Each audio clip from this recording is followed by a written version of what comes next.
ဒါကတော့ဆရာတို့ grade 12 unit 11 a day's weight ပေါ့နော်ဒါရဲ့ဒါဒုတိယအပိုင်းလေးကိုပြောတာပထမတော့သူ့အဖေနဲ့သူ့သားနဲ့အခန်းထဲမှာသူ့သားလေးကိုသူ take care လုပ်နေတယ်သူ့သားလေးနေမကောင်းလို့နော်အဲဒီကနေမှသူ့သားကအဖေပြင်းရင်လည်းအပြင်သွားလို့ရတယ်ဆိုတော့သူ့သားကလည်းစာအုပ်ပတိပါဖတ်ပြတာကိုဟာလာ pirate book ပေါ့နော်ဒီပင်လယ်ဓမြစာအုပ်ဖတ်ပြတယ်ဒါကိုသူသားသိနားမထောင်ဘူးနားမထောင်တော့သူ့အဖေအပြင်ထွက်သွားတဲ့အခန်းပေါ့နော်ဒါအိမ်ထဲမှာမဟုတ်တော့ဘဲနဲ့သူ့အဖေအပြင်ကိုခဏငုံပြစ်ထွက်တာငုံပြစ်နော်ငုံပြစ်ထွက်တာကြည့်အောင်ရာသီဥတုအခြေအနေကိုသူအရင်ပြောပါလိမ့်မယ် it was a bright cool day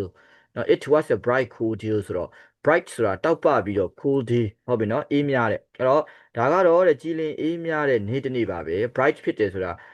ပတ်ဝန်းကျင်တစ်ခုလုံးလင်းလင်းထင်းထင်းခင်းခင်းချင်းချင်းရှိနေတာပေါ့နော် cool ကတော့ရာသီဥတုအခြေအနေအေးမြတယ်အဲ့တော့ဘာဖြစ်လဲဆိုလို့ရှိရင်ကြည်လင်အေးမြတဲ့နေ့တစ်နေ့ပါပဲတဲ့အဲ့တော့ဆရာတို့ဒီမှာတစ်ချက်သတိထားမှာရာသီဥတုအကြောင်းပြောခြင်းလေ subject ကိုဆရာတို့ pronoun ကိုဆရာတို့ it နဲ့သုံးရပါမယ်နော်ဒီ IT8 အသုံးလေးကိုလည်း YouTube မှာတင်ပေးထားတယ် IT8 ကိုအခြေအနေ၄ခုမှာသုံးတယ် time weather distance situation ဆိုပြီးတော့เนาะ time ဆိုတဲ့အချိန်ကြီးအကြောင်းပြောခြင်းသုံးတယ်ဟိုမှာ it is 1 o'clock 2 o'clock 3 o'clock အဲ့ဒါရေးရှိမှာ IT8 နဲ့သုံးတယ်ပေါ့နော်နောက်က time weather အခုဆိုရာသီဥတုအခြေအနေအကြောင်းပြောတယ်ဒါကြောင့်မလို့သူက pronoun သုံးတဲ့အခါမှာ IT8 နဲ့သုံးရတယ်နောက် time weather distance ဆိုလို့ရှိရင် it is about ဟဲ့လား180 mile from ပြေးတူရန်ကုန် for example ပေါ့နော်တကယ်တော့189 မိုင်တင်တယ်189မိုင်နော်အဲ့တော့ပြည်내ရန်ကုန်189မိုင်ဝေးတယ်အဲ့လိုမျိုးအကွာအဝေးတွေအကြောင်းပြောချင်ရင်လည်းပဲဆရာတို့ဘာသုံးလဲ IT8 ကိုသုံးတယ်အဲ့တော့ time weather distance ပြီး situation ဆိုတာကိုအခြေအနေတိတိကျကျတိတ်မသေးကြတဲ့အခြေအနေမျိုးတွေမှာသုံးတယ်ပေါ့နော်it is difficult ဒါကခက်တယ်it is easy ဒါကလွယ်တယ်စသဖြင့်အဲ့ဒါမျိုးအခြေအနေတွေကိုပြောချင်တဲ့အခါမှာလည်းသုံးတယ်ဒါကတော့ IT8 နဲ့အသုံးနဲ့ပတ်သက်လို့ပြောပြတာပေါ့နော်တခြားနားလည်ချင်တယ်ဆိုလို့ရှိရင်တော့ YouTube မှာရှာကြည့်လိုက်တာလေဆရာရဲ့ channel မှာပေါ့နော်အဲ့ဒီမှာITA အသုံးလေးဆရာရှင်းပြထားတာရှိတယ်ဟုတ်ပြီအဲ့ဆို it was a bright cool day တဲ့ကြည်လင်အေးမြတဲ့နေ့တစ်နေ့ပါတဲ့ the ground covered with a sleek that had frozen အဲ့တော့ the ground ဆိုတာမြေပြင်ကြီးတစ်ခုလုံးမြေကြီးတစ်ခုလုံးเนาะဒီမြေပြင်ကြီးတစ်ခုလုံးကိုcover ဖုံးလွှမ်းနေပါတယ်တဲ့ဘာတွေနဲ့လဲဆိုတော့ with sleek เนาะ sleek ဆိုတာမိုးနှင်းလေးတွေပါ that have frozen ဆိုတော့အေးခဲနေသောမိုးနှင်းလေးတွေနဲ့မြေပြင်ကြီးတစ်ခုလုံးကိုဘာလုပ်နေလို့ရှိရင်ဟလာမိုးအေးခဲနေတဲ့မိုးနှင်းလေးတွေနဲ့မြေပြင်ကြီး ground တစ်ခုလုံးကာပါဖုံးလွှမ်းထားပါတယ်ရာသီဥတုကဘယ်လောက်တောင်အေးလဲဆိုတော့မြေကြီးတွေအကုန်လုံးကဘာဖြစ်နေလို့ဆိုလို့ရှိရင်မိုးနှင်းချက်တွေနဲ့နော် sleek နော် that had frozen ပေါ့နော်အေးခဲနေတဲ့မိုးနှင်းချက်တွေနဲ့ဖုံးလွှမ်းနေပါတယ် so that it seemed as it seemed နော် so that it seemed so that it seemed ဆိုတာထင်ရတယ်ဒါလေးကိုနော် so that ဒါဒီလိုဖြစ်နေတဲ့အတွက်ကြောင့်ဆိုတာဒီရှေ့ကမြေပြင်ပေါ်မှာရေခဲလိုမျိုးဟဲ့လားမိုးနှင်းချက်တွေနဲ့ဖုံးအုပ်နေတဲ့အတွက်ကြောင့်မလို့ it seemed ထင်ရပါတယ် acid ဆိုတာဒါပတ်တန်နော် acid ပတ်တန် acid အသိုးဒီလိုမျိုးတကဲ့သို့ all the bare trees အရွက်မရှိတဲ့သစ်ပင်တွေ the bushes ခြုံပုတ်တွေဒီမှာ bare trees ဆိုတာဒါအရွက်တွေမရှိတဲ့သစ်ပင်တွေတို့ဘာသာပြန်ရမယ်အဲ့တော့ဒီလိုမျိုးတကဲ့သို့လို့သူက acid အသိုးပုံစံနဲ့ပတ်တန်နဲ့ရေးထားတာဖြစ်တဲ့ကြောင့်မလို့ဒီကောင်ကတကယ်တမ်းသစ်ပင်တွေကအရွက်မရှိတာဟုတ်လားဟုတ်ပါဘူးဆရာမဟုတ်ဘူးနော်သစ်ပင်တွေကတော့အရွက်ရှိမှာဒါပေမဲ့မိုးနှင်းနေမြင်မှုရမှာအင်္ဂလန်တို့ဘာလို့မှနှင်းနေကြပြီဆိုလို့ရှိရင်ဒီခရစ်စမတ်ရာသီမှာဆိုလို့ရှိရင်လေနှင်းသစ်ပင်တွေပေါ်မှာနှင်းချက်တွေကအုပ်နေတဲ့အတွက်ကြောင့်မလို့သစ်ရွက်တွေကိုမမြင်ရတော့ဘဲနဲ့တခါတော့ပတ်ဝန်းကျင်ဒီကူလုံးကဖြူဖွေးပြီးတော့မှနှင်းတွေအုပ်နေတဲ့အခြေအနေမျိုးဖြစ်တာဒါကြောင့်မလို့သူက bell trees လို့သုံးထားတာ all the bell trees သစ်ရွက်တွေမရှိတဲ့သစ်ပင်တွေပုံစံမျိုး the bushes ခြုံပုတ်တွေ and the cut brush ဆိုတာခုတ်ထွင်ထားတဲ့ cutie cut ဆိုတာလှီးတီဖြတ်တီခုတ်တီပေါ့ကွာအဲ့တော့ cut brush ဆိုတော့ခုတ်ထွင်ထားတဲ့ခြုံတွေခြုံပုတ်တွေပဲတူတူပဲเนาะ and ပြီးတော့ all the grass မြက်ခင်းတွေအားလုံး and ပြီးတော့ the background မြေကြီးဟာလည်းပဲလုံးဝကွင်းပြင်တစ်ခုလုံးမြေပြင်တစ်ခုလုံးဟာလည်းဘာဖြစ်နေတော့ပြောင်းချောနေတာပေါ့เนาะစီးနှင်းချက်တွေမိုးနှင်းချက်တွေအုပ်နေတဲ့ကြောင့်မို့လို့ the background မြေပြင်တစ်ခုလုံးကိုလည်း have been varnished have been varnished present perfect tense ပဲအဲ့ဒါကို तू က passive ပုံစံနဲ့ရေးထားတာဆိုတော့ရှေ့အကောင်တွေအကုန်လုံးကိုလို့ဘာသာပြန်ရမယ်တရွက်မရှိတဲ့တစ်ပင်တွေခြုံပုတ်တွေခုတ်ထွင်ထားတဲ့ဟလာခြုံထူထူတွေပြီးတော့ all the grass မြက်ခင်းတွေနဲ့ the background မြေပြင်ကြီးတစ်ခုလုံးကို have been varnished ဘာလို့ထားလဲဆိုတော့အယောင်တင်ထားတယ် with ice ဆိုတော့ရေခဲနဲ့အယောင်တင်ထားသလိုဖြစ်နေပါတယ်တဲ့ဘယ်လိုပုံစံဖြစ်နေလဲတာဒီကနေ့ရောင်နေသားလို့ဖြစ်နေပါတယ်ဆရာနားလေတာမျိုးလုံးထဲမှာမြင်လာ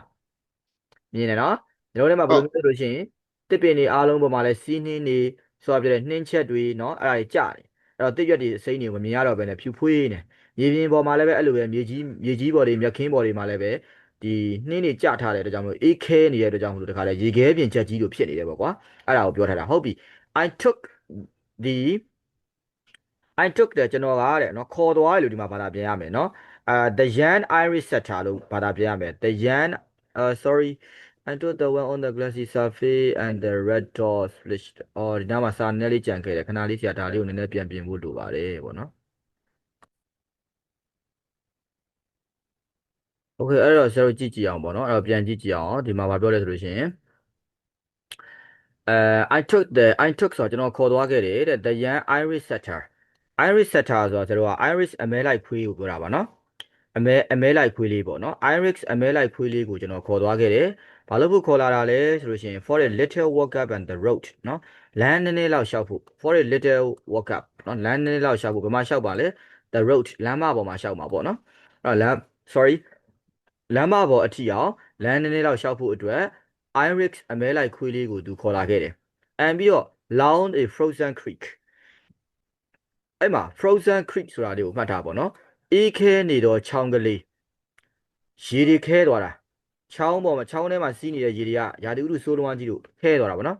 အေးခဲနေတဲ့ချောင်းလေးတစ်လျှောက်ကိုလည်းပဲစောစောကသူ Iris ခွေးလေးနဲ့အတူတူသူလမ်းလျှောက်တယ်ပေါ့ but ဒါပေမဲ့ it was difficult to stand a walk ဒါဟာတဲ့လမ်းလျှောက်ဖို့နဲ့မတ်တက်ရက်နေဖို့နှစ်ခုလုံးအတွက်ဘာလို့တော့တော်တော်ပဲခက်ခဲပါတယ်တဲ့အေးပေါ်ရေခဲချက်ကြီးပေါ်မှာနော်ချောင်းထဲမှာရှိနေတဲ့ရေတွေကခဲတော်တာဖြစ်တဲ့ကြောင့်မလို့ရေခဲချက်ကြီးပေါ်မှာမတ်တက်ရက်ပြီးလမ်းလျှောက်ဖို့ဆိုတာတော်တော်ခက်ပါတယ်တဲ့အဲ့တော့ but it was difficult to stand or walk နော်ဒါဟာမတ်တက်ရက်ပြီးလမ်းလျှောက်ဖို့တော်တော်လေးခက်ပါတယ် on the glassy surface ဆိုတာလို့မျက်နှာပြင်မှန်သားဖန်သားကဲ့သို့ဖြစ်နေတော့မျက်နှာပြင်ပေါ်မှာပေါ့နော်အဲ့တော့ဖန်သားကဲ့သို့ဖြစ်နေတော့မျက်နှာပြင်ပေါ်မှာလမ်းလျှောက်ဖို့သို့မဟုတ်မတ်တက်ရက်ဖို့ဆိုတာခက်ပါတယ်တဲ့ဒါကြောင့်ဘလို့ဖြစ်သွားလဲဆိုတော့ the red dot စောစောကအနီရောင်ခွေးလေး Iris setter လေးနော် Iris အမဲလိုက်ခွေးလေးကအရောင်လေးက red dot အနီရောင်လေးပေါ့အဲ့ဒီအနီရောင်ခွေးလေးဒီ slipped ဘာဖြစ်သွားလဲဆိုတော့ချော်လဲသွားတယ်နော်ချော်လဲပြီးတော့ slithered ဆိုတာမွေလိုတွားသွားတယ်လို့မှတ်ထားပါလေးဘက်တွားတာပြောတာနော်ရက်ကန်နဲ့တခါလဲ6လေးဘက်ကမွေလိုမျိုးနော်ရက်ကန်ဖြစ်နေတာပါကွာပြန်ထလို့မရဘူးဖြစ်နေတာရေခဲပေါ်မှာချော်နေတာအဲ့တော့ slipped and slithered ပေါ့နော်ချော်လဲသွားပြီးတော့မှမွေလိုတွားနေတယ်and ပြီးတော့ I fell twice သူကိုယ်တိုင်လည်းပဲဘယ်နှခါချော်လဲဆိုတော့2ခါတောင်ချော်လဲတယ်ဆိုတော့ကောင်လေးရဲ့အဖေနော်အဲ့တော့သူကိုယ်တိုင်လည်းပဲ2ခါချော်လဲသွားတယ် hard ဆိုတာခက်ပြင်းလို့ပြောတာပေါ့နော်ခက်ပြင်း2ခါချော်လဲတယ်အဲ့တော့2ခါချော်လဲတဲ့အခါမှာ once တစ်ချိန်မှာတော့ dropping my gun တဲ့ငါရဲ့တနက်ပြုတ်ကျသွားတယ်တနက်ကတော့သူတို့အမဲလိုက်ထွက်လာတာဖြစ်ကြမလို့ခဏငုံပြစ်ထွက်လာတာဖြစ်ကြမလို့တနက်ကင်ထားတယ်နော်အဲ့တော့ငါရဲ့တနက်က dropping ဘာဖြစ်သွားလဲပြုတ်ကျသွားတယ် and ပြီးတော့ heaven is light away over the eyes ရေခဲချက်တွေပေါ်မှာတနက်ကြီးကအောက်ကိုပြုတ်ကျသွားပြီး short ဆို short တိုက်ပါသွားတာပေါ့ကွာအဲ့လိုပြောတာနော် slide away over the ice ရေခဲပြင်ပေါ်မှာ short တိုက်ပြီးတော့အဲ့ဒီတနက်ကဟိုးဘက်ကိုချောထွက်သွားတယ်လူကိုယ်တိုင်ကလည်းပဲနှစ်ခါလဲကျတယ်ပြီးတော့ခပ်ပြင်းလဲကျတယ်အဲ့တစ်ချိန်မှာတော့ဆိုတာတနက်ကပြုတ်ကျတယ် dropping ဆိုတာပြုတ်ကျသွားတယ်ပြုတ်ကျသွားပြီးတော့မှရေခဲပြင်တစ်ချောင်းတခါလဲ short ဆိုဘက်ကိုပါသွားတယ်လို့ပြောတာရမလားဟုတ်ရပါတယ်ဆရာပြန်ပြောပြမယ်ဒီတစ်ပိုက်လေးကိုနည်းနည်းပြန်ပြောပြမယ် it was a bright cold deal ဟုတ်ပြီနော်အေးမြပြီးတော့မှကြည်လင်နေတဲ့နေ့တစ်နေ့ပါပဲတဲ့ the ground cover with sleet that have frozen အဲ့တော့မြေပြင်မြေကြီးကိုလည်းပဲနှင်းချက်တွေအေးခဲနေသောနှင်းချက်များနှင့်ကာပါဖုံးအုပ်ထားပါတယ်တဲ့ so that ဒီလိုဖြစ်တဲ့အတွက်ကြောင့်မို့လို့ it seen အဲ့ဒီ၎င်းဟာเนาะအဲ့ဒီလိုမြေကြီးကိုတခါလဲနှင်းချက်တွေအေးခဲနေတဲ့နှင်းချက်တွေဖုံးအုပ်ထားတဲ့အတွက်ကြောင့်မို့လို့ it seen ၎င်းကထင်ရပါတယ် acid ဆိုတာဒီလိုမျိုးတကဲ့သို့เนาะ all the batteries တရွက်တွေမရှိတဲ့တစ်ပင်တွေ the bush ခြုံပုတ်တွေ the cat brush ခုတ်ထွင်ထားတဲ့ခြုံထူတွေ and the all the grass မြက်ခင်းတွေအားလုံးနဲ့ the background ဟာလာဟင်းလင်းဖြစ်နေတဲ့မြေကြီးပြင်ကြီးကို have been varnished အယောင်တင်ထားသလိုဖြစ်နေပါတယ် with ice ဆိုတော့ရေခဲချက်တွေနဲ့အယောင်တင်ထားသလိုမျိုးဖြစ်နေတယ်တဲ့ဒါပတ်ဝန်းကျင်အခြေအနေကိုသူကပြောလိုက်တာဟုတ်ပြီ I took the Yan Iris setter ငါက Iris အမဲလိုက်ခွေးလေးတကောင်ငယ်ရွယ်သေးတဲ့နော်အသက်ငယ်သေးတဲ့ Iris အမဲလိုက်ခွေးလေးတကောင်ကိုခေါ်လာခဲ့တယ်ဘာလို့ဖို့ခေါ်လာတာလဲ for a little walk up အနည်းငယ်ခဏလောက်လမ်းလျှောက်ဖို့ the road ဆိုတော့လမ်းမပေါ်တစ်လျှောက်လမ်းမပေါ်ထိရောက်အောင်သူလမ်းလျှောက်မယ်and ပြီးတော့ along a frozen creek အေးခဲနေတဲ့ချောင်းကလေးတစ်လျှောက်ကိုပဲသူလမ်းလျှောက်မယ်ပေါ့ but ဒါပေမဲ့အရန်အေးခဲနေတာရေခဲချက်တွေလိုဖြစ်နေတာဖြစ်တဲ့အတွက်ကြောင့်မလို့ it was difficult ဒါခက်ပါတယ်ဘာလို့ဖို့ခက်တာလဲ to stand or walk မတ်တက်ရက်နေဖို့သို့မဟုတ်လမ်းလျှောက်ဖို့ဆိုတာတော်တော်လေးခက်ပါတယ်တဲ့ on the glassy surface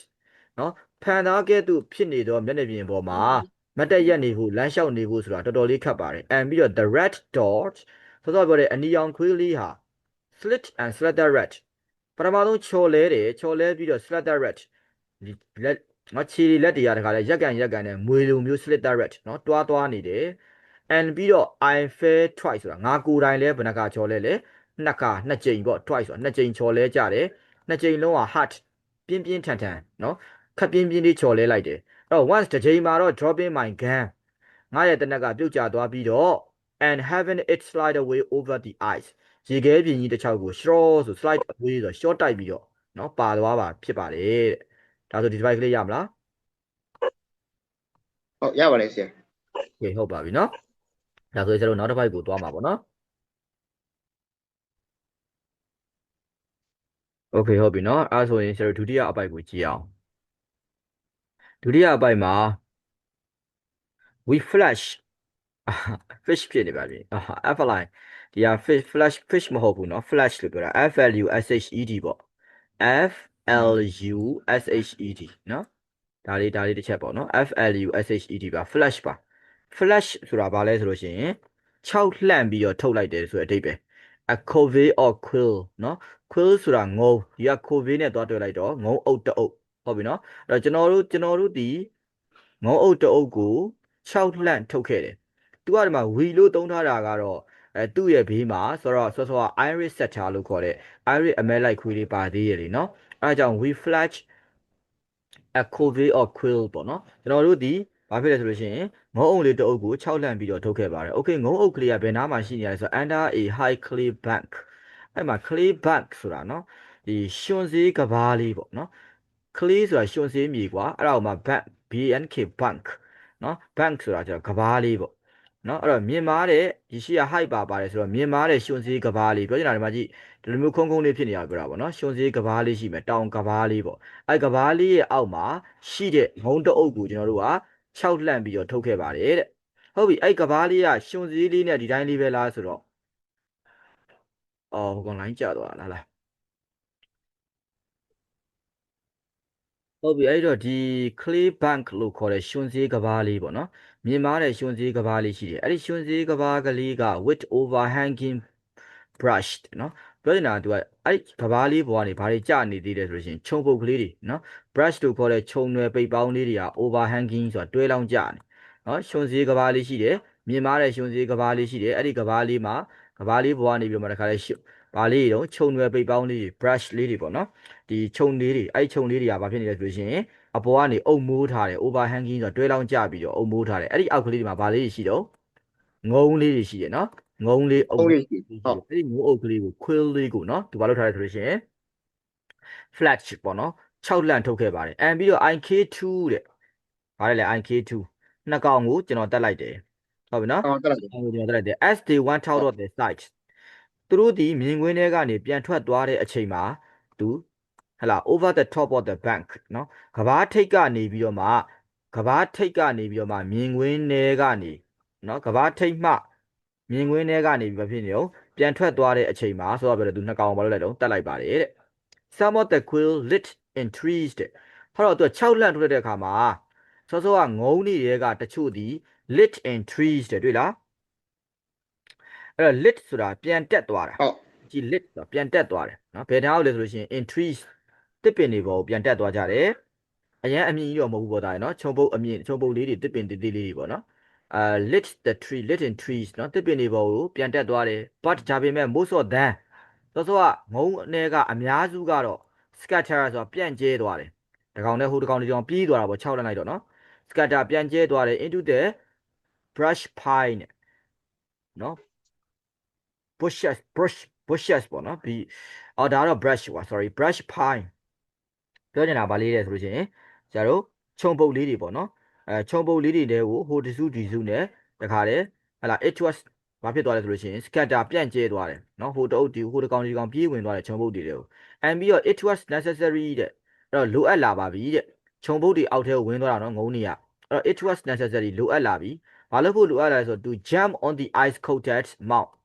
ဆိုတော့ ice coated ဆိုတာကရေခဲတွေအပေါ်ကအုပ်ထားတဲ့ရေခဲဆိုတာစီးနှင်းချက်တွေနော်စီးနှင်းချက်တွေအပေါ်ကနေအုပ်ထားတဲ့ mount ဆိုတာကဆရာတို့ကဓာတ်ရိုက်ပြန်ရင်တော့မြေပုံလေးပေါ့နော်မြေပုံလေးအဲ့တော့ခြုံထူ off brush ပါသေးရဆိုတော့အဲ့တော့ရေခဲတွေအုပ်ထားတဲ့ခြုံထူတဲ့မြေပုံလေးပေါ်ကိုဘာလို့ဖို့လဲတက်ခုံဖို့ jump on တက်ခုံလားနော်အဲ့တော့ရေခဲတွေအုပ်ထားတဲ့ခြုံပုံလေးရှိတယ်အဲ့ဒီခြုံပုံလေးပေါ်ကိုလူကအပေါ်ကနေမလုပ်ပေးရမလဲတက်ခုံပေးရတယ်အောက်ကိုဝင်သွားလို့ငုံနေရနော်အဲ့တော့ split time ဆိုတာအချိန်ပေါင်းများစွာတက်ခုံပေးရပါပဲအဲ့ဒီအတွက်လိုအပ်လာပါပြီအဲ့တော့ before they watch flash coming out နော်အဲ့တော့ before ဆိုတာမတိုင်ခင်ပေါ့ကွာအဲ့တော့ before they watch flash coming out သူတို့ထွက်မပြေးခင်ပေါ့နော် what flash ဆိုတာထွက်မပြေးခင်ကြည့်ပြ flash မှာတစ်ဖြတ်ဖြတ်လိုက်တာ coming out ကဖူးစော်ချတာနော်အဲ့တော့ coming out ထွက်လာတဲ့အခါမှာ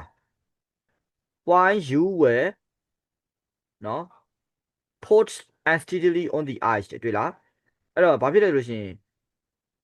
put ဖြစ်တယ်ဆိုတာ hand jet မညီတော့ unsteadily on the ic နော် ic ဆိုတာရေခဲလိုအေးနေတော့နောက်က spring bushes နော် springy ဖြစ်တယ်ဆိုတာက springy ဖြစ်တယ်ဆိုတာရွာဣနေတာနော်ရွာဣနေတဲ့ bush ရပါလဲခြုံပုတ်အဲ့တော့ရွာဣနေတဲ့ခြုံထူထူပေါ်မှာရေခဲလိုအေးနေတဲ့အခါကျတော့အဲ့ပေါ်ကိုတက်ခုံလိုက်တာဆိုတော့ပျော့ဣဖြစ်နေတာကိုခြုံပုတ်ကအဲ့တော့အဲ့ပျော့ဣဖြစ်နေတဲ့ခြုံပုတ်ပေါ်ကို तू ကတက်ခုံလိုက်တာဆိုတော့သူ့ရဲ့ခန္ဓာကိုယ် तू က hand jet မထိနိုင်တော့ဘူး unsteadily ဆိုတာနော် hand jet မထိနိုင်တော့ဘူးယိုင်သွားတာပေါ့ပြောနေတာနော်ယိုင်သွားတာလဲတော့မလို့ဖြစ်သွားတာအဲ့လိုပြောတာမျိုးလုံးထဲမှာမြင်လားမသိဘူး तू ကနော်နည်းနည်းတော့ तू ကတရုပ်ဖော်ရေးသားနေတဲ့ရေးထားတာပေါ့မြန်မာလိုပြောမယ်ဆိုရင်တော့နော် तू ကပထမဦးဆုံး तू ကဟလာငုံတွေကိုခြောက်လိုက်တယ်ခြောက်လိုက်တော့ငုံတွေတဲကတချို့ကကြတော့တစ်ပင်တွေပေါ်တက်သွားတယ်တချို့ကအများစုကကြတော့ဘာဖြစ်လဲပြန့်ကျဲသွားတယ်ဘယ်တဲကိုပြန့်ကျဲသွားလဲဆိုလို့ရှိရင်ခြုံပုတ်တွေတဲကိုနော်ခြုံပုတ်တွေတဲဝင်ပြေးသွားတယ်အဲ့တော့ခြုံပုတ်တွေတဲဝင်ပြေးသွားတာဖြစ်ကြောင့်မလို့အဲ့ခြုံပုတ်တွေပေါ်ကနေဘာလို့ဖို့ကိုလို့လဲတက်ပြီးခုံဖို့လိုအပ်လာတယ်ဘာဖြစ်လဲဆိုတော့အဲ့ခြုံပုတ်တွေက IC coated I coated mount ဆိုတာနော် mount of brush ဆိုတာရေခဲတွေအပေါ်ကနေဖုံးအုပ်ထားသလိုမျိုးဖြစ်နေတဲ့နော်ခြုံပုတ်တွေပေါ်လေးခြုံပုတ်ရှိတဲ့မြေပုံလေးတွေအဲ့ပေါ်လေးကိုလူကတက်ခုံမှာဘယ်တော့တက်ခုံလဲဆိုတော့ separate time အချိန်ပေါင်းများစွာတက်ခုံတယ် before they were flash မှာဖူးစော်ချရမှာနော်အဲ့တော့ before they were flash ဆိုတာသူတို့ထွက်မပြေးခင်ပေါ့အဲ့ခြုံပုတ်တွေကနေအပြင်ကိုထွက်မပြေးခင်သူတို့ကတက်ခုံတယ်တက်ခုံလိုက်တော့ငုံလေးတွေကအပြင်ထွက်လာမှာလीအဲ့တော့ coming out while you were push unsteadily on the icy springy bushes ဆိုတာကစောစောကပြောသလိုပဲเนาะဒီရွာဣနေတဲ့ခြုံပုတ်ဆိုတာက springy bushes ဆိုတာရွာဣနေတဲ့ခြုံပုတ်ဆိုတာကခြုံပုတ်ဖြစ်နေတဲ့ကြောင့်ဆိုမာတော်မဟုတ်ဘူးလीကွာအပျော်သားအဲ့အပျော်သားပေါ်မှာအပေါ်ကနေ ice coated ဆိုတာရေခဲချက်လေးတွေကအုပ်ထားတာဆိုတော့အဲ့ဒါကို तू ကမသိတော့အပေါ်ကနေတက်ခုံလိုက်တော့ပျော့ဣသွားတာပေါ့ပျော့ဣသွားပြီးတော့လူကအပေါ်တက်ခုံလိုက်တော့တခါတည်းဘာဖြစ်သွားလဲ hand jet မထိနိုင်တော့ဘူးအဲ့ဒါကိုဒီမှာ unsteadily လို့ပြောတယ်နော် port unsteadily ဆိုတာ hand jet မထိနိုင်တော့ဘဲနဲ့ရိုင်သွားတယ်လို့ပြောတာလူကရိုင်သွားတာနော်အဲ့လိုဖြစ်သွားတဲ့အတွက်ကြောင့်မို့လို့ they made difficult သူတို့ကခက်ခဲစေပါတယ် shooting သူတို့ပြစ်ဖို့လွယ်သေးလားခက်သွားလားလွယ်သေးလားခ ခ က် က် သွား ပါတယ်ဆရာ ခက်သွားတာပေါ့ဘာလို့ခက်သွားလဲလူကခန္ဓာကိုယ်သူ့ခန္ဓာကိုယ်သူ weight ဘာမလုပ်နိုင်တော့ဘူးလဲမထိနိုင်တော့ဘူးနော်မထိနိုင်တော့ဘဲနဲ့ဘာဖြစ်သွားလဲဆိုတော့ hand jet ပြတ်သွားတာအဲ့တော့ hand jet ပြတ်သွားတာဖြစ်တဲ့အတွက်ကြောင့်မို့လို့နော် hand jet ပြတ်သွားတာဖြစ်တဲ့ကြောင့်မို့လို့အဲ့ဒီငုံတွေနောက်ကိုလိုက်ပြီးတော့ပြစ်ဖို့အတွက်ကမလွယ်တော့ဘူးတွေ့လားအဲ့တော့မလွယ်တဲ့အတွက်ကြောင့်မို့လို့သူက kill 2ဘယ်နှကောင်ပဲတတ်နိုင်ဆိုတော့2ကောင်ပဲတတ်နိုင်ပါတယ်တဲ့ mid 5 5ကောင်ကတော့လွဲသွားတယ်တွေ့လား mid 5 5ကောင်ကလွဲ and be a starter back please to have a found a covid เนาะအဲ့တော့ starter back ဆိုတာပြန်လာတယ်ပေါ့တော်ပြီတဲ့2ကောင်ပထမ2ကောင်တတ်ထားတယ်အခု2ကောင်နဲ့ဆိုအားလုံးပေါင်း4ကောင်ရတယ်ပေါ့အဲ့4ကောင်ရပြီးတော့တော်ပြီเนาะအဲ့ကိုပြန်လာခဲ့တယ် starter back ပြန်လာခဲ့တယ် please ဆိုတာ1မြောက်1တာနဲ့ပြန်လာခဲ့တာ to have found a covid clothes on the house ပေါ့เนาะအိမ်နဲ့နီးနီးနားမှာငုံအုပ်ကလေးတွေ့တာ close to the house ဆိုတာအိမ်နဲ့နီးနီးနားမှာငုံအုပ်လေးတွေ့တော့သူ့အတွက်ကပျော်စရာကောင်းလားဆိုတော့အဝမ်းနဲ့ကြာကောင်းတော့ပျော်တာပေါ့နော်ဘာလို့ဆိုတော့ तू ကနောက်နေ့တွေအတွက်လည်း तू ကသွားပြစ်လို့ရသေးတာ哦အဲ့မှာဆို तू ကရေးထားတယ် and happy there was so many တဲ့ there were so many အများကြီးကြံနေသေးလို့လည်းပြောရပါတယ် so many love ပေါ့နော်အများကြီးကြံနေသေးလို့လည်း तू ပြောရပါတယ်တဲ့ to find one another day to find on another day နောက်ရက်တွေကျရင် तू ငုံပြစ်ဒီငုံလေးတို့နောက်တစ်ခါထပ်ရှာဖို့လွယ်လားခက်လားနောက်ရက်တွေကျရင် လွယ်ပါတယ်ဆရာ လွယ်တယ်နော်သူ့ရဲ့အိမ်အနီးနားလေးမှာငုံအုပ်ကလေးတွေ့တော့ तू ပျော်တယ်ပျော်တော့ तू ကျင်တဲ့အားရဆိုတော့ပဲ तू ပြန်လာခဲ့ပါတယ်တဲ့အဲ့ထိရလား ဟုတ်ရပါတယ်ဆရာ okay နော်အဲ့တော့ at the house အိမ်ထဲရောက်လဲရောက်ကော they သူတို့တီဆိုတာဘယ်သူမှမသိဘူးဒီမှာ they က သူတို့ရဲ့အိမ်လူအိမ်သားတွေဖြစ်မှာပေါ့သူမိန်းမလည်းရှိရင်ရှိမှာပေါ့သူ့ရဲ့အဖိုးအဖွားတွေဦးလေးတွေအတော်တွေလည်းရှိရင်ရှိမှာပေါ့အဲ့ဒီသူတို့ဒီ set ပြောပါတယ် the boy ကောင်လေးဟာ had refused ငင်းဆန်တယ်လို့ပြောပါတယ်နော် to let anyone come into the room သူသားလေးနော်သူသားလေး shut ပေါ့သူသားလေး shut ကတယောက်မှအခန်းထဲကိုဝင်မလာနဲ့ဆိုပြီးတော့မှနော်လုံနေတယ်ပေါ့တနည်းအားဖြင့်တယောက်ကိုမှအဝင်မခံပါဘူးတဲ့နော်အခန်းထဲကိုတယောက်မှမဝင်မလာနဲ့ဆိုပြီးပြောနေပါတယ်ပေါ့နော်ရလားအဲ့ဒီရလားဟုတ်ရပါတယ်ဆရာအဲ့သူ့ဖေဘယ်ပြန်ရောက်သွားပြီတော့အိမ်ပြန်ရောက်ပါပြီဆရာပြန်ရောက်သွားပြီเนาะအဲ့တော့ဒီအပေါ်ကနေဒီ device it was a bright cold day ကနေပြီးတော့မှဒီနားလေးအထီကဆိုတော့သူ့အဖေငုံပြစ်ထွက်တာငုံပြစ်ထွက်တယ်ပထမဆုံးရာသီဥတုရှင်တွေပြောတယ်เนาะပြီးလို့ရှိရင် Iris Setter Iris ခေးလေးသူခေါ်သွားတယ်အဲ့မှာရေခဲတွေနဲ့เนาะဖုံးလွှမ်းနေတဲ့ဒီဆိုတော့ပြောတဲ့ချောင်းတစ်လျှောက်ပေါ့ Frozen Creek ချောင်းတစ်လျှောက်မှာသူလမ်းလျှောက်ရင်းနဲ့တခါလဲချော်လဲတယ်ခွေးလေးလဲချော်လဲတယ်သူလဲချော်လဲတယ်ဟလာဂန်းပြုတ်ကြတယ်ပြီးလို့ရှိရင်အဝေးကိုတနက်ကရှရောဆိုပါသွားတယ်အဲ့ဒါပထမတစ်ပိုင်းဒုတိယတစ်ပိုင်းမှာကျတော့သူငုံအုပ်တို့ကိုခြောက်လိုက်တာငုံအုပ်ကဘယ်နားမှာရှိညာလဲဆိုလို့ရှိရင် under the clay bank with overhanging brush နော်ခြုံပုတ်တွေတွဲလောင်းကျနေတဲ့မြင်မာတဲ့ရှင်စည်းကဘားလေးရဲ့အောက်မှာရှိနေတဲ့ငုံအုပ်ကိုသူကခြောက်လှန့်ပြီးတော့ထုတ်လိုက်တာထုတ်လိုက်တော့ငုံအုပ်ကလေးကအဲ့အချိန်မှာပဲသူခြောက်လှန့်ထုတ်ရင်းနဲ့ဘယ်ကောင်ရသွားတော့နှစ်ကောင်ရသွားတယ်နှစ်ကောင်တတ်လိုက်တာပေါ့နော်အဲ့တော့သူကခြောက်လှန့်ထုတ်လိုက်တာဆိုတော့သူတို့ဒီဘာဖြစ်တော့လဲမြင်ကွင်းထဲကနေတခါလဲပျောက်ကွယ်သွားတယ်ပျောက်ကွယ်သွားပြီးတော့အဲ့ထက်ကတချို့ဒီတစ်ပင်ပေါ်တက်သွားတယ်တချို့ကကျတော့ဆိုတော့ပြန့်ကျဲသွားပြီးတော့ခြုံပုတ်တွေထဲဝင်သွားတယ်အဲ့တော့ခြုံပုတ်တွေထဲဝင်သွားတော့အဲ့ခြုံပုတ်တွေဘောကနေသူကဘာဖြစ်လဲတက်ခုန်တာပေါ့နော်တက်ခုန်တယ်အဲ့တော့ခြုံပုတ်ကတာမန်ခြုံပုတ်မဟုတ်ဘူးဘယ်လိုဖြစ်တဲ့ခြုံပုတ်လဲဆိုလို့ရှိရင် ice coated mount ဆိုတာနော် mount of brush ပေါ့ ice coated mount of brush ဆိုတာဒီအဲ့ဒီခြုံပုတ်ဒီအပေါ်မှာရေခဲချက်တွေကဖုံးအုပ်နေတဲ့ကြောင့်မလို့တခါလေခြုံပုတ်ကအမာလားအပျော့လားဆိုပျော့ဤဖြစ်နေတာပေါ့အဲ့ဒါကိုဒီအောက်မှာရေးထားတယ်သူက springy bushes လို့ရေးထားတယ် springy bush ဆိုတာကသူကနော်ရွာဣနေတဲ့ခြုံပုတ်အဲ့ရွာဣနေတဲ့ခြုံပုတ်ပေါ်ကနေသူတက်ခုန်လိုက်တဲ့ကြောင့်မလို့သူ့ရဲ့ခန္ဓာကိုယ်ဟာ pulse unsteadily ဆိုတော့နော်ကိုဟန်မထိန်နိုင်တော့ဘူးဟန်ချက်ပြတ်သွားတယ်ပေါ့နော်ဟန်ချက်ပြတ်သွားတယ်အဲ့တော့ဟန်ချက်ပြတ်သွားတယ်ဆိုတော့အဲ့လိုသူဟန်ချက်ပြတ်သွားတဲ့အချိန်မှာ तू ကလည်းခုံပြီးသွားပြီဆိုတော့ငုံနေရဘာလို့လာပြီးထွက်လာပြီထွက်လာတော့အဲ့ငုံတွေကိုပြစ်ဖို့ကမလွယ်တော့ဘူးခတ်သွားပြီဆိုတော့ तू ကသူ့ခန္ဓာကိုယ် तू ပြန်ထိန်နေရတဲ့အချိန်မှာငုံနေရထွက်ပြီးပြီထွက်ပြီးတော့ तू တခါလည်းလှမ်းပစ်လိုက်တယ်အဲ့အချိန်မှာ it made difficult shooting နဲ့တနက်ပြစ်ဖို့ခတ်သွားတယ်ခတ်ပြင်မဲ့လည်းဘယ်နှကောင်တော့ရလိုက်သေးတယ်ဆိုတော့2ကောင်ရတယ်5ကောင်လွတ်သွားတယ်တော်ပြီနော်အပေါ်မှာ2ကောင်ရခဲ့ပြီအောက်မှာ2ကောင်ရခဲ့ပြီ4ကောင်ဆိုတော့တော်ပြီအဲ့တော့ scatter back pleats ကျင်းတဲ့ဝမ်းမြောက်စွာနဲ့သူပြန်လာခဲ့တယ် to have found a cove close to the house အိမ်နဲ့နီနီနာနာလေးမှာပဲငုံအုပ်ကလေးတအုပ်ကိုတွေးလိုက်ရလို့သူပျော်ပျော်နဲ့နော်ကျင်းတဲ့အားရစွာနဲ့သူပြန်လာလိုက်ပါတယ်ပြီးတော့ကျတော့ happy ပျော်သေးတယ်ဘာလို့ပျော်လဲ there were so many love နောက်ထပ်အများကြီးကြံနေခဲ့သေးလို့ဘာတွေလဲဆိုတော့ငုံနေနော် to find one another to find on another day ဆိုတော့နောက်ရက်ဒီမှာရှာဖို့အတွက်ငုံနေအများကြီးကြံသေးတယ်အဲ့တော့တော်ပြီဒီနေ့တော့၄ကောင်ရတယ်ပြန်လာမယ်သူသားလည်းနေမကောင်းဘူးโอเคနော်အဲ့တော့အိမ်ကိုရောက်ပြီ at the house အိမ်ကိုရောက်တဲ့အချိန်မှာသူတို့ဒီဆိုအဲ့သူတို့ရဲ့အိမ်သူအိမ်သားတွေက set သူ့ကိုလှမ်းပြောတယ်ဘယ်လိုပြောလဲ the boy ကောင်လေးဒီ had refused ညင်းနေတယ်ဘာလို့ဖို့ညင်း to let ဆိုဝင်ပြုဖို့ပေါ့နော်ဘသူကိုမဆို come into the room အခန်းထဲကိုဘသူမှဝင်မလာခိုင်းဘူးအဲ့ဒီရမယ်နော်တော့ vocab ကြက်ပါသားရယ် vocabulary ကြက်ပြီးတော့ဒီစာပိုင်လေးကိုတခြားအေးအေးဆေးနဲ့ပြန်ဖတ်ပြီးတော့ဘာသာပြန်ကြည့်ဆရာပြောတာကိုလည်းပြန်နားထောင်ပေါ့နော်ရမလားဟယ်လိုဆရာတန်ကြားရလားရောလိုင်းကြနေလားမင်းနာမည်ဟုတ်ရပါတယ်ဆရာဟောရတယ်လားโอเคဟယ်လိုဆရာအေးရပြီဟုတ်အဲ့ဆိုဒီမှာနောက်တစ်ပိုက်ကိုသွားတော့မယ်နော်နောက်တစ်ပိုက်ကိုသွားတော့မယ်အဲ့တော့ဒီမှာဘာပြောလဲဆိုသူသားလေးကတခါတည်းဘာပြောလဲ you can come in မင်းတို့ဝင်မလာကြနဲ့တဲ့ he said သူကပြောတယ်ဆိုတော့ဒါဘယ်သူကပြောလဲ shut ကပြောတာနော်သူသားလေးအိမ်ပြန်ရောက်သွားပြီဆိုတော့သူသားလေးကပြောတာ you can't come in ဝင်မလာနဲ့တဲ့ he said သူကပြောတယ် you mustn't get what I have ဟယ်လိုငါမှရှိတဲ့အရာတွေကိုမင်းတို့မရဘူးတဲ့အော်လိုင်းမကောင်းဖြစ်နေဟလားကြားရပြန်ကြားရပြီလားဥမာကြားရတာပါဆရာအော်ဟုတ်ပြီအဲ့တော့သူ့အဖေအိမ်ပြန်ရောက်တော့ပြီးတော့ရောက်သွားတော့ဒီမှာဘာပြောလဲသူသားလေးက you can't come in ဘာပြောလဲ you can't come in you can come in မင်းတို့ဝင်မလာကြနဲ့ဟလားဝင်မလာကြနဲ့နော် you can't come in မင်းတို့မလာနဲ့လို့ he said သူကပြောတယ်ဘယ်သူကပြောရလဲသားဟိုနေမကောင်းတဲ့ကလေးလေးဟုတ်တယ် shut ပေါ့နော်နေမကောင်းတဲ့ကလေးလေး shut ကပြောတယ် you mustn't get မင်းတို့မရစေရဘူးတဲ့နော် what I have ငါမှရှိရတယ်မင်းတို့မရစေရဘူးသူ့မှာဘာရှိတာလဲ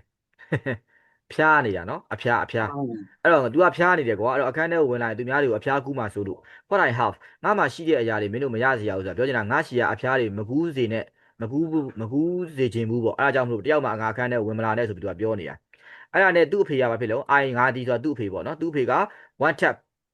နော်တက်သွားခဲ့တယ်ဆိုအပေါ်ဓာတ်ကိုတက်သွားတာပေါ့နော် to him ဆိုတော့သူ့သားလေးရှိတဲ့နေရာစီကိုတက်သွားတယ် and ပြီးတော့ found him သူ့သားလေးကိုသူတွေ့ခဲ့ပါတယ်တဲ့ in exactly the position I had left him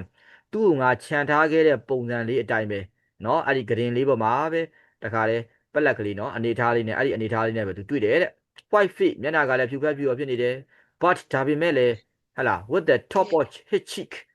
ဆိုတာပါပါအဲ့တော့ top နဲ့ပါတွဲထားတဲ့ကြောင့်မလို့ तू ကပမို့လို့ဘာသာပြန်လို့ရတယ်ဒီပါရဲ့ထိတ်ကလေးနေရာလေးတွေပေါ့နော်ဒီမျက်လုံးအောက်ကပမို့နေရာလေးတွေအဲ့နေရာလေးတွေကတော့ဘာဖြစ်နေလဲဆိုတော့ flash နော်ညီရဲနေတယ် mind the fever ဘာကြောင့်လဲဖျားနေတဲ့အတွက်ကြောင့်မလို့နော်အဲ့တော့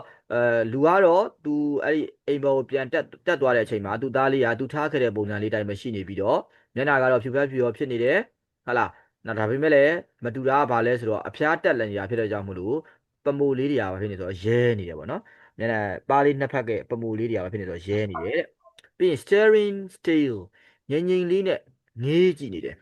နော်စောစောကလည်းအဲ့လိုပဲလေနော် तू ငုံပြစ်မထွက်သွားခင်တော့ကလည်း तू သားလေးကဘာဖြစ်နေရပဲလေအပြင်ဘက်ကငေးဂရင်ချင်းလေးကိုငေးကြည့်နေတာပဲလေနော်အခုလည်းအဲ့လိုပဲငေးကြည့်နေတယ် as he had stilled तू ပထမငေးကြည့်နေတယ်လို့မျိုးပါပဲငေးကြည့်နေတယ်လို့မျိုးတကဲ့သို့အခုလည်းပဲငေးနေတာပဲတဲ့နော် at the foot of the bed ဆိုတော့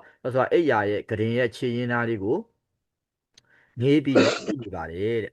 အဲ့ထိရလား ဟုတ်ရပါတယ်ဆရာ okay it took his temperature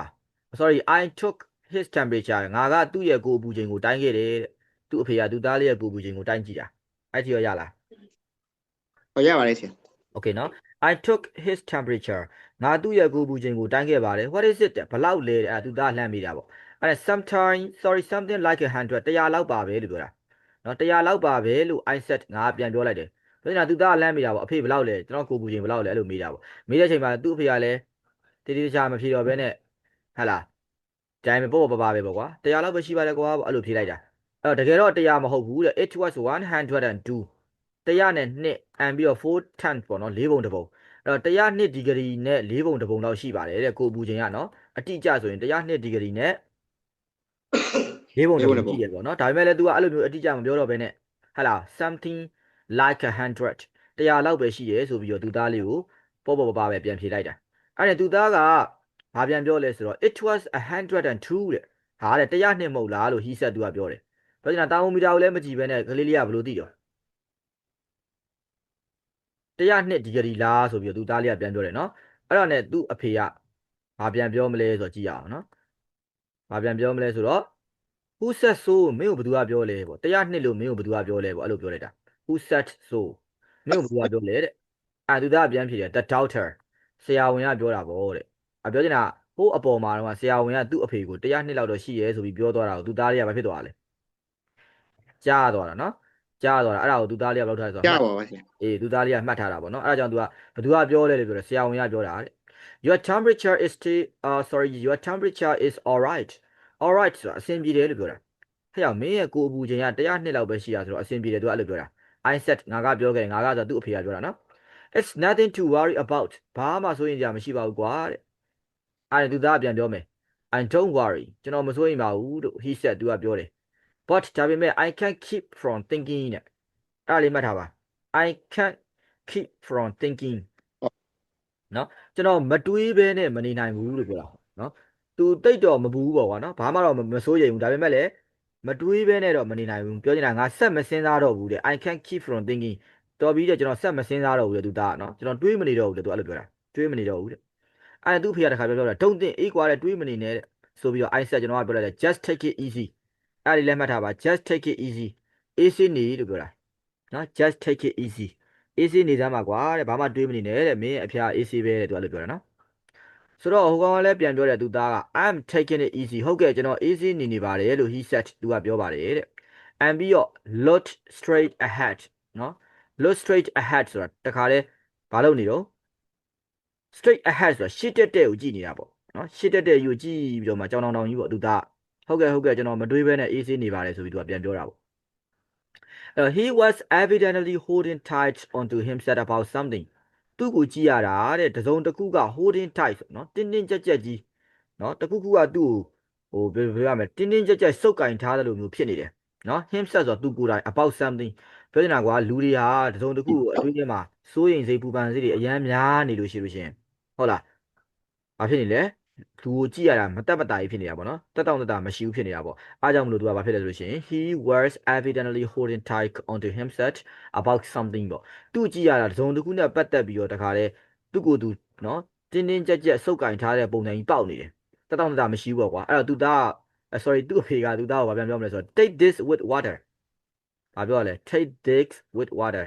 ဒါလေးကိုရေနဲ့တောက်လိုက်လို့ပြောတာဟုတ်တယ်လေ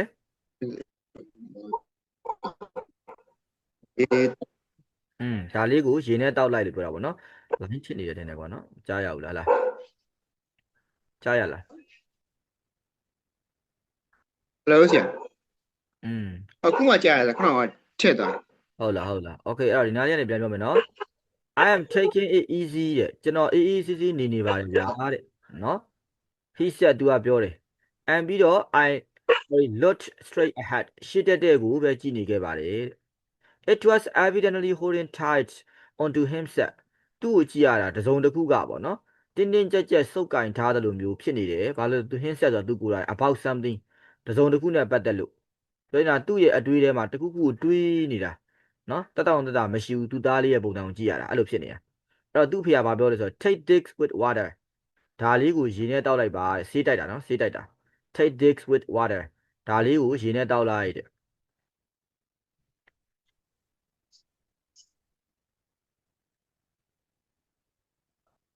โอเคနော်အဲ့ဒါဆိုဆက်သွားကြည့်အောင် do you think I will do any good ကျွန်တော်ပြန်နေကောင်းမယ်လို့ထင်သလားတဲ့ဒါသားကပြောတာ do you think it will do any good နော် do you think it will do any good ကောင်းလာမယ်လို့ထင်သလားတဲ့ကျွန်တော်နေပြန်ကောင်းလာမယ်လို့ထင်သလားဆိုပြီးသူ့အဖေကိုမေးတာအဲ့တော့သူ့ဖေကပြန်ပြောလဲ of course it will တေးကြတာပေါ့ကောင်းလာမှာပေါ့ of course it will တေးကြတာပေါ့တဲ့ကောင်းလာမှာပေါ့တဲ့သူ့ဖေကအဲ့ပြီးတော့ I sat down ကျွန်တော်ကထိုင်ချလိုက်တယ်ဘယ်သူကထိုင်ချလဲ သူ့ဖေရပါဆရာ ဟုတ်တယ်သူ့ဖေကထိုင်ချလိုက်တယ်ပြီးတော့ open the pirate book ပင်လယ်ဓမြစာအုပ်ကိုသူဘာလုပ်လဲတော့ဖွင့်လိုက်တယ်စောစောငုံပြစ်မထွက်ခင်တော့သူသားလေးကိုဖတ်ပြနေတယ်ပင်လယ်ဓမြစာအုပ်ကလေးကိုသူပြန်ဖွင့်တယ်ပြီးတော့ comment to read နော်ဟိုစတင်ပြီးတော့ဖတ်တယ်လို့ပဲပြောရမှာပေါ့နော် comment to read စတင်ပြီးတော့ကျွန်တော်ဖတ်လိုက်တယ် but ဒါပေမဲ့ I could see ကျွန်တော်မြင်နေရတယ် he was not following သူဘာလုပ်မလဲလိုက်ပြီးတော့နားထောင်မနေဘူးနော်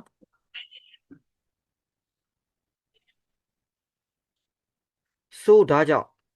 I stop ကျွန်တော်ရက်လိုက်တယ်ဒီမှာ2ကြီးဖြစ်နေတယ်ဒီနားလေးမှာ so ဖြစ်ရမယ်နော် so ဒါကြောင့် तू သားလိုက်နားမထောင်ဘူးလိုက်နားမထောင်တဲ့ကြောင့်မလို့ so ဒါကြောင့်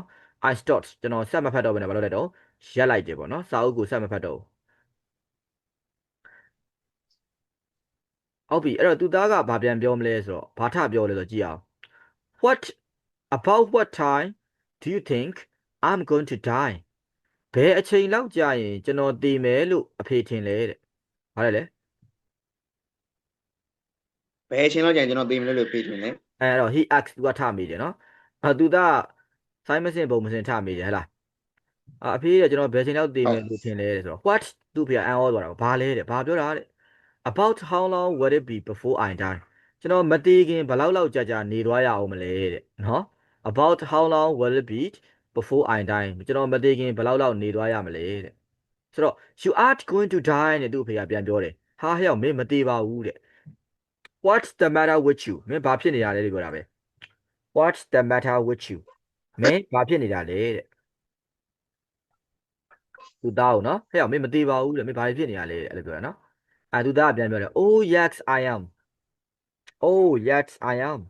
ဟုတ်တယ်ငါတည်မှာတဲ့အဲ့လိုပြောတာ oh yes I am ဘာလဲလဲ ဟုတ်တယ်ငါဒီမှာ ဟုတ်ပြီနော် I heard him sorry I heard him seal 102102လို့သူပြောလိုက်တာကိုကျွန်တော်ကြားခဲ့တယ်တဲ့ဘာလဲပြောကြည့်ပါဦး102လို့အဲ့နဲ့လို့သူပြောလိုက်တာကိုကျွန်တော်ကြားခဲ့တယ်အဲ့မှာ तू ဆိုတာဘာသူဖြစ်မလဲသား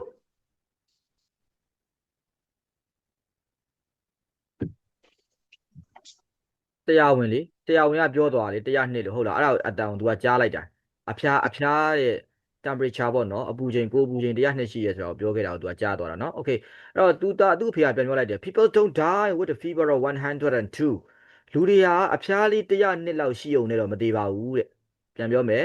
people don't die လူတွေကမသေနိုင်ဘူး with a fever of 102အဖျား102ဒီဂရီလောက်ရှိုံနဲ့တော့လူတွေဟာမသေနိုင်ပါဘူးတဲ့ that's a silly way to talk ဒီလိုပြောတဲ့လူတွေကတော့ယူနေလို့ပဲတဲ့နော် that's a silly way to talk 102လောက်နဲ့သေမယ်လို့ပြောတဲ့သူတွေကအဲ့ဒါရှောက်ပြီးယူလို့ပြောတာလို့ပြောလိုက်တာရမလားအဲ့ထိ ဟုတ် โอเคเนาะအဲ့ဒါဆိုဆရာအောက်ကကြံနေတဲ့အပိုင်းလေးကိုဆရာဆက်သွားလိုက်ပါမယ်အဲ့သူကဘာပြန်ပြောလဲဆိုတော့နော် I know တဲ့ကျွန်တော်သိတာပေါ့ဗျာတဲ့ they do တဲ့နော် I know they do ဆိုတာလူတွေသေကြတယ်ဆိုတာကိုကျွန်တော်သိတယ်တဲ့လူတွေကသေတယ်တဲ့ဘယ်လောက်ကြာရင်သေမှလဲကြည့်ကြအောင်နော် at school in French ပြင်သစ်မှာနေတော့ပြင်သစ်မှာကျွန်တော်ကျောင်းတက်နေတော့တဲ့ the boys အဲ့ပြင်သစ်မှာရှိတဲ့ကောင်လေးတွေကထိုးပြီးကျွန်တော်ကိုပြောတယ်တဲ့ you can live မင်းအသက်မရှင်နိုင်ဘူးလို့ပြောတယ်ဘယ်ချိန်ကြာရင်လဲဆိုတော့ with 44 degree အဖျား44ဒီဂရီလောက်ရှိရင်မင်းအသက်မရှင်နိုင်တော့ဘူးလို့ပြင်သစ်မှာနေတော့အကောင်လေးတွေကကျွန်တော်ကိုပြောဘူးတယ်တဲ့ဒါကြောင့်102ဆိုတော့သေမယ်လို့ပြောချင်တာနားလည်လားမသိဟုတ် ဘယ်လောက်ဆိုရင်လူတွေကသေရတယ်လဲ44ဒီဂရီပါဆရာ44ဒီဂရီဆိုရင်လူတွေကသေနိုင်တယ်လို့ပြောတာပေါ့နော်သေနိုင်တယ်လို့ပြောတာပေါ့နော်အဲ့တော့ तू ကဘာပြောလဲဆိုတော့ I have got it 102ကျွန်တော်ကအဖျားက102တောင်ရှိတာလေတဲ့နော်ပြင်သစ်မှာတော့အကောင်လေးတွေကကျွန်တော်ကို44လောက်44 degree လောက်ရှိရင်လူတွေကသေတယ်လို့ပြောဘူးတယ်တဲ့အခုကျွန်တော်က102ဆိုတော့ကျွန်တော်လည်းသေမှာလို့ तू ကပြောချင်တာနော်အဲ့တော့ he had been waiting to die all day အဲ့တော့စဉ်းစားကြည့်စမ်းစောစောကဆရာဝန်ကသူ့ကို102 degree ရှိရလို့ပြောသွားကြတယ်သူ့ကိုယ်သူဘာဖြစ်တယ်လို့ထင်တော့မှာလဲထင်သွားတယ် तू ကပြေတော့မယ်လို့ထင်တာပါဆရာသူကသူသေတော့မှာပဲလို့ထင်သွားတာကြောင့် he had been waiting to die all day သူဟာသေဖို့အတွက်နော်သေဖို့အတွက်တနေကုန်စောင့်နေတာလေနော်စောင့်နေတာအဲ့တော့ ever since 9 o'clock in the morning ဘယ်ချိန်လောက်လဲဆိုတော့မနက်9နာရီလောက်ကလေးကသူ့သားလေးဟာငါတော့သေတော့မှာပဲဆိုတဲ့အတွေးနဲ့တနေကုန်စောင့်နေတာတဲ့နော်အဲ့တော့သူ့အဖေကပြောလဲ you poor shot အိုးတနာစရာကောင်းတဲ့ shot ကြီးလို့ I said ကျွန်တော်ကပြောလိုက်တယ် poor old shot တူပါပဲနော်မြည်တမ်းလိုက်တာပေါ့နော်တနာစရာကောင်းတဲ့ shot ကြီးတဲ့ it's like mile and kilometer ဒါက mile နဲ့ kilometer လို့ပဲกว่าတဲ့နော် mile နဲ့ kilometer အတိုင်းတာတူလားပြပါဦးဆရာမတူအဲ့လိုပဲတဲ့ you aren't going to die တဲ့မင်းမသေးနိုင်ပါဘူးတဲ့နော် you aren't going to die မင်းမသေးနိုင်ပါဘူးတဲ့ that's a different thermometer ဒါဟာ thermometer မတူဘူးလေတဲ့ one that thermometer 37 is normal မင်းပြင်သစ်မှာပြောတဲ့ thermometer အမျိုးအစားတစ်ခုကတော့38 degree Celsius ပေါ့နော်ဒါဟာ normal ပဲတဲ့ one kind that's one this kind အခုငါတို့တိုင်းတဲ့ thermometer အမျိုးအစားကတော့98ပေါ့နော်98ကမှပုံမှန်ပေါ့နားလည်လားမသိဘူးနော် thermometer မတူတော့ဟုတ်နော် thermometer မတူတော့ temperature လည်းမတူဘူးပေါ့သူကအဲ့လိုပြောနေတာအဲ့တော့ are you sure တေးကြလားတဲ့သူသားအဲ့ကြမှာထမေးတယ်သူ့အဖေကဘာပြောလဲတဲ့ absolutely တဲ့လုံးဝတေးကြတာပေါ့ကွာတဲ့နော် I said ကျွန်တော်ကပြောလိုက်တယ် it's like mile and kilometer ဒါဟာ mile နဲ့ kilometer တွေလိုမျိုးတူတူပါပဲတဲ့ you know မင်းသိတယ်မလားတဲ့ like how many kilometers we make ငါတို့ကီလိုမီတာဘယ်လောက်ကိုနော်မောင်းပြီးပြီလဲဆိုတာမင်းသိသလားတဲ့ when we do 70 miles in the car ပြောနေတာကားမှာမိုင်90လောက်မောင်းရင်ဒိုင်ခွက်မှာကီလိုမီတာဘယ်လောက်ပြတယ်ဆိုတာမင်းသိတယ်မလားတဲ့သူသားကိုရှင်းပြတာနော်အဲ့လိုရှင်းပြတော့သူ့ဖေကတာပဲ oh he said oh ဆိုပြီးတာနိုင်ရတယ်ဘာမှမလုပ်နိုင်တော့နော် oh ဆိုပြီးသူကပြောတယ်ပေါ့ but ဒါပေမဲ့ he gaze အဲ့မှာ gaze gaze ဆိုတာလေးမှတ်ထားပါနော်ငေးကြည့်တာပဲနော်ရလားဟုတ်ရပါတယ်ဆရာ at the foot of the bat အဲ့တော့ဂရင်ချင်းကြီးကိုငေးကြည့်နေတာကလည်းပဲအရင်လိုပြင်းပြင်းထန်ထန်မဟုတ်တော့ဘဲနဲ့ relax slowly ဖြည်းဖြည်းချင်းဘာဖြစ်သွားလဲပြေလျော့သွားတယ် the hold over him said သူ့ကိုယ်သူနော်သူ့ကိုယ်သူစုပ်ကင်ထားတဲ့အရာကလည်းပဲ relax to ဖြည်းဖြည်းချင်းလျော့သွားတယ် finally နောက်ဆုံးမှာတော့ဖြည်းဖြည်းလျော့သွားပဲနော် and the next day နောက်တစ်နေ့မှာဟောတဲ့ရလားအဲ့ဒီရလားဟုတ်ရပါတယ်ဆရာအဲ့ဒီအောက်မှာစာချောင်းကထက်သွားတာလားဒါမှမဟုတ်နောက်တစ်ရွက်ရှိသေးလားမသိဘူးတစ်ချက်ကြည့်လိုက်အောင်မရှိတော့ဘူးနော်မရှိတော့ဘူးစာချောင်းထက်သွားတယ်စာချောင်းလေးကအောက်ကလေးမှာနည်းနည်းလေးကြံခဲ့တယ်အဲ့ဆရာတော့နည်းနည်းလေးပဲစာချောင်းကိုပြန်မလုပ်တော့ဘူးထပ်ပဲပြောလိုက်တော့မယ်နော်အဲ့နေရာလေးမှာပါလဲဆိုလို့ရှိရင်တချောင်းပဲကြံတော့တယ်ဟဲ့လားတာပုံလေးဆော်ထဲမှာကြည့်လိုက်ပေါ့နော်အဲ့တော့ it was very slack ပေါ့အရန်ညင်းငွေွယ်ကောင်းတယ် slack ဆိုတာညင်းငွေွယ်ကောင်းတာ slack slack it was very slack အရန်ကိုညီးငွေပဲကောင်းတာပဲတဲ့နော် and ပြီးတော့ he cried very easily သူကလွယ်လွယ်ကူကူပဲမလုပ်လိုက်တော့ငိုချလိုက်တယ်ပေါ့နော်သူတနေ့ကုန်လုံးသူ့ကိုယ်သူတေးမယ်ထင်တာကို at little things that were of no importance အရေးမကြီးတဲ့အသေးအမွှားကိစ္စလေးတွေအတွက်သူတနေ့ကုန်ပူပန်နေရတာလीနော်အဲ့တော့အရေးမကြီးတဲ့အသေးအမွှားကိစ္စလေးတွေအတွက်ပူပန်နေရတာဖြစ်တဲ့အတွက်ကြောင့်မလို့သူနောက်ဆုံးမှာသူ့ကိုယ်သူ relax ဖြေလျှော့ချလိုက်ပြီးတော့မဖြစ်ကြတော့ငိုချလိုက်ပါတယ်တဲ့နားလည်မလား ဟုတ်နားလည်ပါရဲ့ဆရာ ဟုတ်ပြီအဲ့ဆိုရင်ဒီကောင်ကိုထပ်ခါဟိုပြန်ဖတ်ပါနော်ပြန်ဖတ်ဖို့လိုတယ်နောက်တစ်ခါ vocabulary တွေကိုမသိတဲ့ meaning တွေကြက်ဖို့လိုတယ်ဟုတ်ပြီနော်အပြင်ဒီဆရာပို့ပြန် recording ကိုလည်းပြန်နားထောင်ပါနော်ပြန်ကြည့်ပါနော်ရလား ဟုတ်ကဲ့ပါဆရာ okay ဟုတ်ပြီနော်အဲ့ဆိုရင်ဆရာတို့ဒီမှာရက်မယ်ပေါ့ကွာနော်